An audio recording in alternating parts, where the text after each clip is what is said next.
Eric, as far as just fitting in and then getting to where you need to get to offensively, whether it's on the drive or three, has this gone about as seamless as it could for you so far? Well, yeah, as we're getting familiar with everyone, every one another's game, we just got to play our game. We know we have a talented team. We strive to try to get better, chemistry wise, and try to win every game. And things are working out pretty good. Defensively, what are adjustments and things you feel like you guys just need to just do better or pick up on under Fogel's system? Yeah, there's a lot of things we got to pick up on, and you know, uh, we're still learning. Is the stuff that his game planning and all that. We're still learning and grasping all that, but it's going to take a long time. And you got a lot of new guys on the team, so it's gonna take some time, but we're going to be good. And everything's going to happen faster, a lot faster. Is it one particular coverage or one particular thing that's like a staple for him?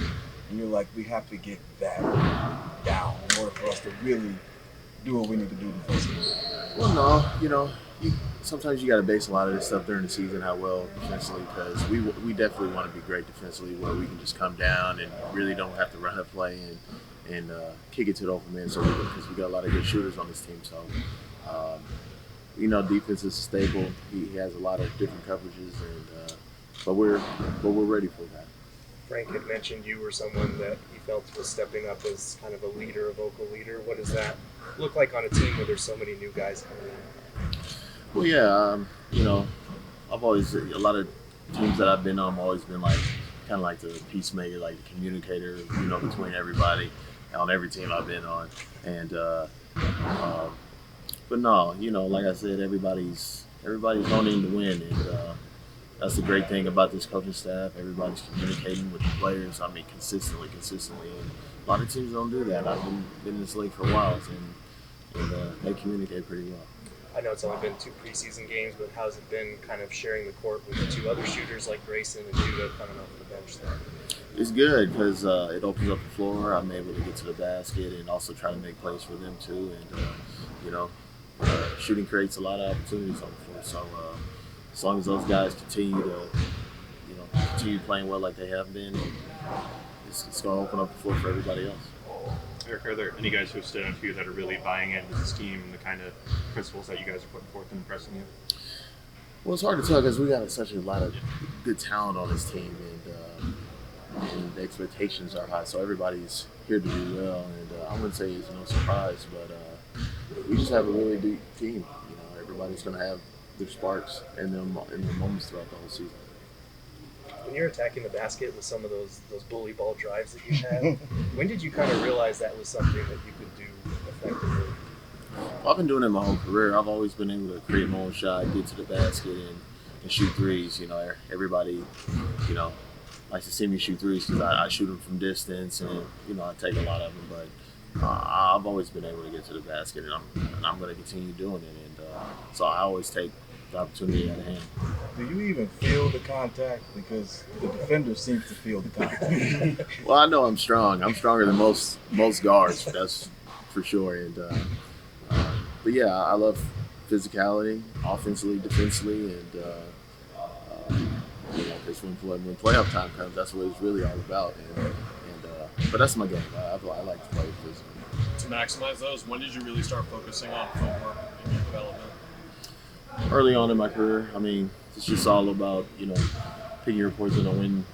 It's all about getting wherever you want as a guard, getting wherever you want on the court, and then it'll go a long way shooting and just getting to the basket. You've been a productive player off the bench for a long time in your career. What does it take to have that mentality to be able to come off the bench and be aggressive like that when you get into the game? Yeah, it's instant and constant production. You got to come in there and make a spark. You can't waste no time. You can't, when you come off the bench, you can't just have a feel for the game. No, you got to make things happen right away. Whether you come in and knock down a three or get to the basket, you just got to continue being creative and because at the start of the game, you can get into a different kind of flow. It takes a little bit more time. When Book was asked to describe your game, he described it as square base. today in reference to just the way you shoot it and how consistent it is. Is there a coach you credit that to early in your career when you were a kid that helped you have those fundamentals? Yeah, I mean, my dad always told me to square up to the basket, he taught me that at a young age, and I'm sticking to it, and it's kept me playing for a while. Eric, there's like a dynamic on this team with no real true point guard. How would you say that dynamic has gone so far for you, and have you been on a team like this before? Yes, in Houston, when I was in Houston, we didn't, everybody, when James Harden, when we moved him to point guard, everybody was very curious of how, to me in this game today, how fast it is, three-point shooting and all that, and playing downhill. You don't really need a traditional point guard because sometimes your best players and best playmakers are the point guard anyway, regardless of size or whatever. So as long as the right guys have the ball in their hands and make most of the plays, that's all that counts. And that proves to be a positive and a benefit because a lot of these positions are interchangeable. Yeah, definitely interchangeable, and it always helps when you have shooting across the board. And we got a lot of guys that can shoot and get to the basket. When you guys went to see Ishby at his campus, however you want to call it, what impressed you most? Or what stood out the most? I mean, he just told me, I don't know how long ago it was, but it's been 5-7 years. He went from having 12 people to 7,000 people. And to have the number one mortgage company in the world, that's really impressive, pretty impressive. And, he's a young guy too, so it's very impressive for him to be where he's at.